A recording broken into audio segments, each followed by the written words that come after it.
বাংলাদেশের মতো চায়নায় সবাই উদ্যোক্তা হতে চায় না, তবুও ব্যবসায় চায়নায় এগিয়ে। ওয়েলকাম টু চায়না, ঘুরে শিখেছি বিজনেস লেসন 17।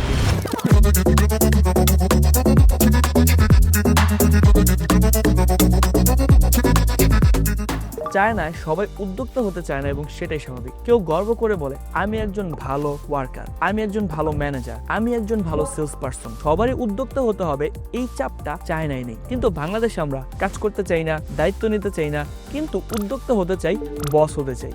কঠিন সত্য হচ্ছে, সবাই উদ্যোক্তা হলে আসলে কোনো উদ্যোক্তাই টিকবে না। কারণ উদ্যোক্তা হওয়া শুধুমাত্র একটা ব্যবসা শুরু করার বা স্বাধীনতা না। উদ্যোক্তা হওয়া হচ্ছে দায়বদ্ধতা। উদ্যোক্তা হওয়া মানে হচ্ছে ঝুঁকি নেওয়া, রিস্ক নেওয়া, মানসিক শারীরিক প্রেশার গ্রহণ করা। চায়নায় যারা মানসিকভাবে শারীরিকভাবে সময়ের ভিত্তিতে এই ধরনের প্রেশারগুলো নিতে পারে না, তারা নিজেকে আসলে উদ্যোক্তা বলে দাবি করে না। এই কারণেই চায়নায় অনেক ভালো ভালো কর্মী পাওয়া যায়, যারা একজন উদ্যোক্তাকে ব্যাকএন্ড থেকে সাপোর্ট করে তার উদ্যোগকে সফল করতে হেল্প করে। এই কারণেই চায়নায় কিন্তু অনেক ভালো ভালো টিম তৈরি হয়, যার ফলে উদ্যোক্তা কখনো একা হয়ে পড়ে না। আর উদ্যোক্তার এই একা না পড়া হয়ে যাওয়ার শক্তি এবং ব্যাকএন্ডের একটা ভালো টিমই কিন্তু তার উদ্যোগকে সফল করে। বাংলাদেশেও যদি আমরা সবাই উদ্যোক্তা হওয়ার কথা চিন্তা না করে যে যার জায়গা থেকে ভালোভাবে কাজ করি, নিজের যদি পসিবিলিটি না থাকে, যিনি উদ্যোক্তা হচ্ছেন তাকে যাতে নিজস্ব ক্রিয়েটিভিটি, স্কিল এবং এক্সপিরিয়েন্স দিয়ে তার উদ্যোগকে যদি সফল করার জন্য চেষ্টা করি, তাহলে একজন উদ্যোক্তা সফল হবে, একজন টিম সফল হবে এবং সে ব্যবসাও সফল হবে ইনশাআল্লাহ।